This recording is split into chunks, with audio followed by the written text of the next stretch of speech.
and welcome to Backpacker Flip-Flops. I am your host, Joanne Hendrickson. This podcast is about my travels and experiences to different cities and countries around the world. My goal is to help travelers see and engage in places in a whole new way. Please check out my website, backpackerflipflops.com, or follow me on Instagram at backpackerflipflops. Each month, this podcast will support a different charity or organization. For the month of May, for each subscriber and 5-star review received, I'll be donating $1 to Feeding Heroes, a Parenthood Together initiative, whose goal is to provide meals to brave frontline heroes in the battle against COVID-19, while also supporting as many small businesses as possible. You can learn more about this initiative or make a donation to them by visiting their link on my website, backpackerflipflops.com/giving-back.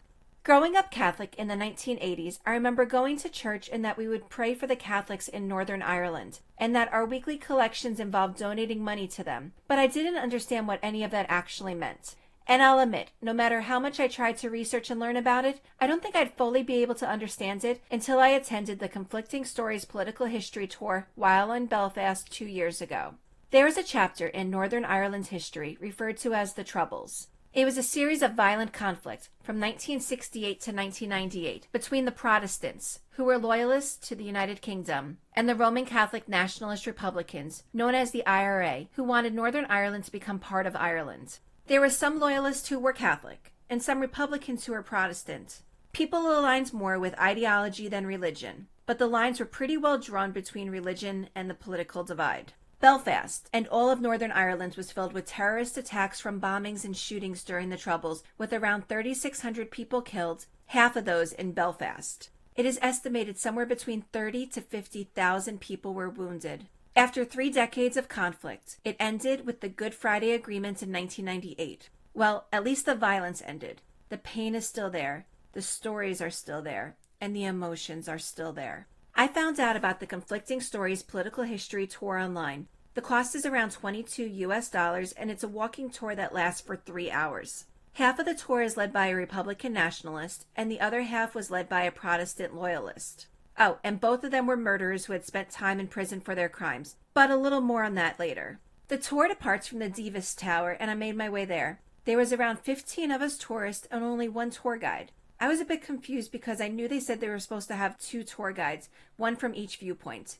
And that is when I got my first experience on just how divided the city really is. Our tour guide from the first half was going to give his side of the story on his side of a wall, without being in the presence of the other, his enemy, and would take us to a gate where on the other side we would switch hands and get the story from the other side, over on the other side. There was a physical divide, and our tour guides were not just mentally, but physically on opposite sides from one another. Our tour guide introduced himself and started showing us around the sites on the Republican Catholic side of Belfast, walking along the Falls Road. He was probably in his mid-60s, and he had a grandfather vibe to him. I knew the tour was advertised as the guides were ex-prisoners, but it was hard to see him as one, as he had on gray gloves with snowflakes on them. He described the Troubles as times not of religious struggle between Protestants and Catholics, but as a long-time struggle between the Irish and British going back hundreds of years, providing historical examples back to the 1600s.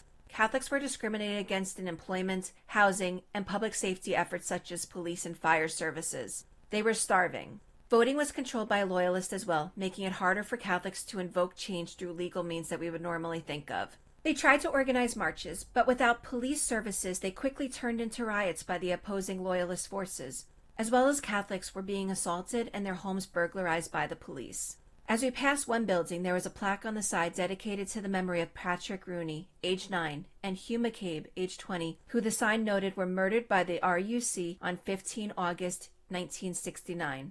The RUC stands for the Royal Ulster Constabulary, which was the police force for the Loyalists.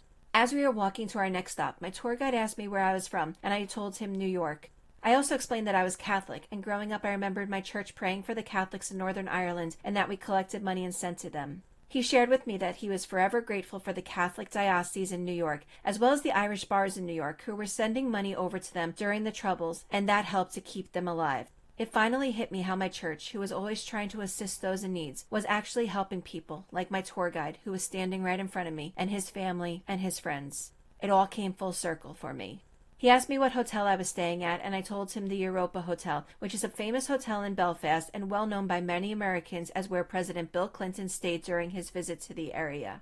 My tour guide shared with me that the Europa Hotel was known for something else. It was also the most bombed hotel in Europe and eventually known as the most bombed hotel in the world after having suffered 36 bombing attacks during the Troubles by the IRA. Well, that would make sleeping at night a bit more of a challenge.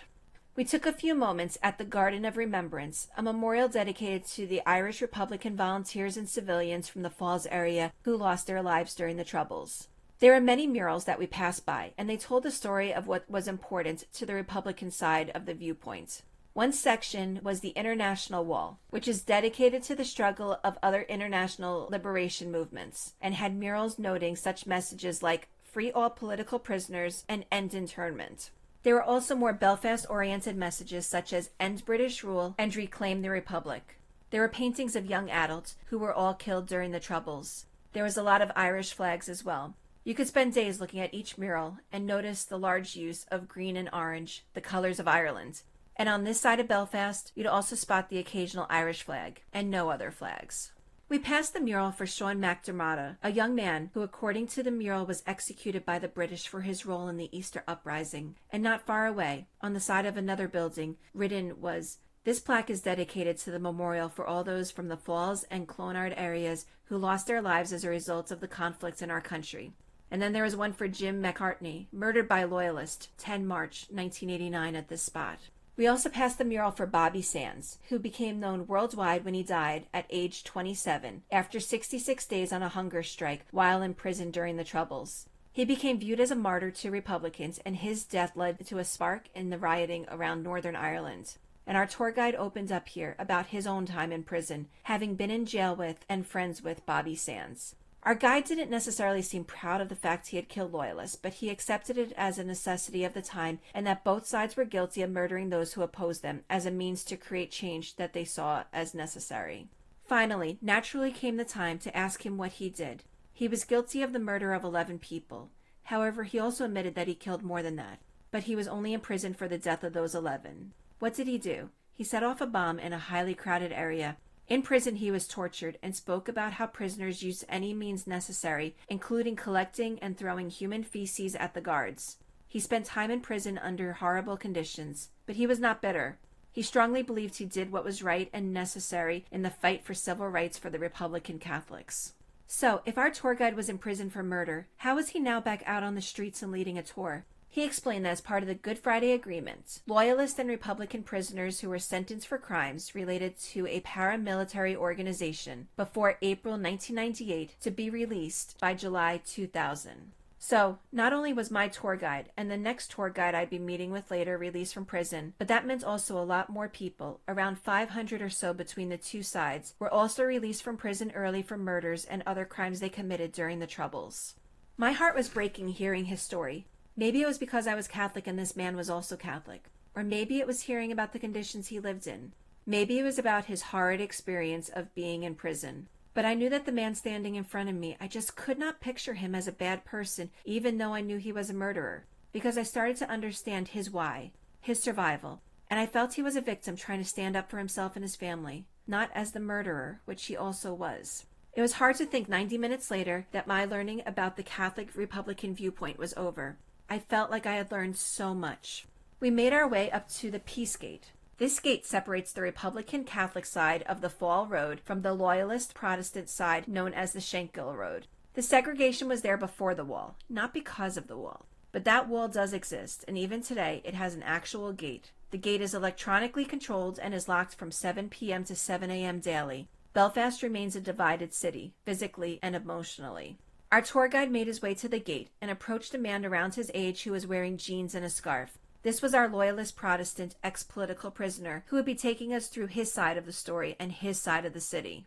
The two of them showed one another an identification card, and then they shook hands. And for a brief moment, I felt like the two sides were peaceful with one another. But I quickly learned it was more that these two men were civil to one another. One shared that he had only crossed over the gate a handful of times but never went more than a few feet in. The other guide had never crossed through the gate. So while these two men can shake hands and work for the same tour company, emotionally, or for other reasons, they were not willing or able to do what we were about to do, walk through the gate. We said farewell to our first tour guide and started on our journey with our new tour guide. I'm suspecting that maybe it was because of my Catholic heritage or having just spent the last hour and a half hearing about the troubles from the IRA viewpoints, but when I saw this tour guide, I immediately felt bitter and angry, like how dare him and his people do this? I saw him as a criminal. I'll admit, I completely judged him. And that is when I realized the importance of this type of tour. I was making judgments based on one side of a story, and most times we only hear one side, with a victorious spin. And in this case, in Northern Ireland especially, there isn't a winner or a loser. It is their everyday reality, and both sides still feel a lot of anger. I started to wonder if I had done the tour in reverse and heard the Loyalist side first. I suspect I would have been bitter towards the first tour guide. A lot of history and a lot of life is that we form opinions without all the facts. I knew I had to remind myself to listen and be open to hearing the other side of the story. Our Loyalist tour guide took us to the Peace Wall, and it is huge. It is more like a wall on top of a wall on top of a wall with 3 distinct areas. The bottom piece was concrete, and then there was another layer above that, and then there was a fence above that. The wall stands over 30 feet tall, and our tour guide shared that over time it has only gotten taller, not shorter as a peace agreement may make you think. The bottom layer is covered in artwork and graffiti. Our tour guide had markers that we could use to write on the wall whatever we liked, and he encouraged us to offer words of peace. I felt a bit weird about this, I think because the wall is still in use, and the city was still emotionally divided even if there wasn't a wall there. I imagine it may have been like when the Berlin Wall came up. If someone said I could sign the Berlin Wall now, I probably would be okay with it because Berlin is no longer split, and their wall is known for such areas like the East Side Gallery, where paintings now cover bits of the wall that do remain.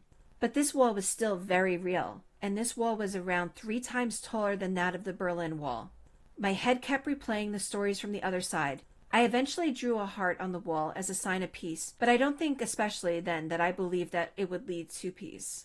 I was starting to see just how strong the opinions were on both sides. Similar to the other side, our tour guide showed us murals, memorials, and some of the bombing sites on the Shankill roadside. We saw history through his eyes. He speaks of peace, but showed the troubled past leading us through the memorials and murals and sites of the atrocities committed by the Catholic IRA on the Shankill Road. The murals we saw were a lot about British pride. They were filled with English flags and stories of local heroes such as Hugh Smythe displayed on the side of a building next to a painted English flag, and local landmarks such as the Ulster Tower. We stopped in front of the Shankill Memorial Park and the Bayardo Memorial, noting the memory of 5 innocent Protestants slaughtered here by the Republican murder gang, and it listed the names and ages of the victims, ranging from 17 to 63 years old. The use of words such as slaughtered and gang definitely invoked different feelings, and I knew in my head I was trying to process that the grandfather-like man from the first part of the tour, him and his companions were the ones who slaughtered others, were part of a gang, from those powerful words on that memorial.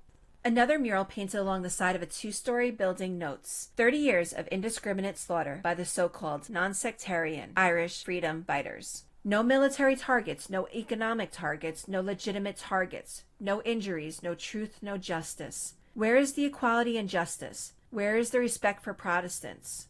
The wall really played the victim card, and it made me think about everything I had just heard the hour before. I initially didn't see the Loyalists as victims, but I saw in their eyes they see themselves as victims. And in their own individual society, that is how they view themselves. We saw another site where 8 civilians were killed, 2 of whom were children. This was all reinforcing that idea that the Republicans were not innocent either, and that they were killing people, including children. My view of the innocence of the first tour guide kept coming down. We passed a store called the People's Army, and it had a huge English flag painted on the side of it, and a large actual English flag on a flagpole outside. I don't think even in England I'd ever seen something that felt so English. And just in general, the Shankill Road area was filled with English flags and a lot of red, white, and blue. I honestly don't think I saw the colors orange or green anywhere on that side. Towards the end of our walking tour, our guide told us what he had been arrested for: bombing a pub and killing people. His reasoning? It was done to them by the IRA, so they needed to retaliate. He did not give as graphic of a description of his time in jail as his tour counterpart, but he had the same feeling that what he did was necessary, and ultimately he was released from prison under the same law as the other tour guide. He had lost family members in a bombing of a bar too, so the wounds were personal to him. I started wondering if my first tour guide was responsible for the bombing that had caused the second tour guide to lose family members. And then I also started to wonder if this guy had killed any of the other man's family, even though he did not say anything to suggest that his family had died. But my head was spinning and I was trying to grasp two sides of one story of individuals who are both victims and perpetrators. As our tour wrapped up, I felt so many things. I was very confused. I was sad and angry and upset.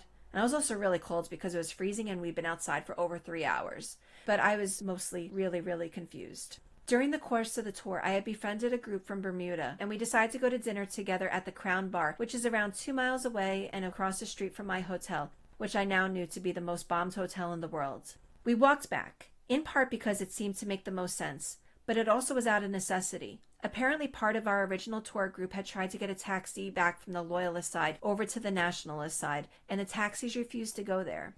All the taxi drivers were saying the same thing to them. You can go there, but I've never crossed over there and I never will. I'll be killed if I go over there. And you realize that the story the two tour guides had lived through are still very real. Our two tour guides symbolically shook hands, but that's something many people have not done and perhaps never will. We crossed through the area from one side to the other and crossed back over, armed with stories. The lives of these two groups is still very separate identities, separate stories, and separate lives. Kids still continue to go to different schools and learn one-sided history in a way that makes their side as the victim and their side as acting out of necessity. This all made me realize what Northern Ireland has now is not so much peace, but an absence of conflict. Peace involves interaction and friendliness, and the current situation does not really allow for or promote people from both sides to get together. The walls are slated to all be torn down by 2023. The wall and the gate are not the only dividers, though. The minds are the biggest divider between the two populations. The Troubles ended nearly 20 years ago, but anyone who was alive back then was deeply affected by what happened, and those stories won't go away. It all is still very personal. Do I have hope that the wall will come down? Yes and no. I think physically it may come down, but symbolically it's going to remain up for a very long time. Even after the gates are removed and the wall is broken, there are still so many murals on both sides of town with messages that will anger one another. Each side feels victim, and each side is right. Each side is unable to see a true emotional reunification. I think it may take generations for the two sides to get together, but for now, 20 years later, the wounds are still very fresh. I think tours like the Conflicting Stories one is so critical to learn how the other side thinks.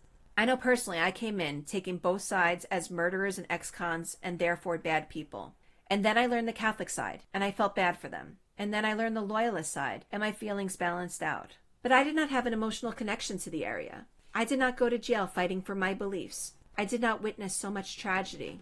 If you add all that back in, it becomes very easy to understand the reaction of the taxi drivers and all those who call the Falls Road and the Shankill Road home. Hearing about the past from both men's perspective was fascinating and illustrates just how hard it is to bring two sides together of a conflict when each has their own side and their own truths. I did know this though, the tour was possibly the best $22 I'd ever spent. And also, I learned just how much our points of view are made by where we are born, to whom, in what religion and ideologies, and those traits directly affect our view of politics and civil rights. On my next episode, I will be taking you to the Wizard of Oz themed town of Wamego, Kansas. Please subscribe to my podcast, Backpacker Flip Flops, wherever you listen to podcasts. And if you enjoyed this episode, please leave a 5-star review and tell a friend. For every subscriber or 5-star review received in May, $1 will be donated to Feeding Heroes.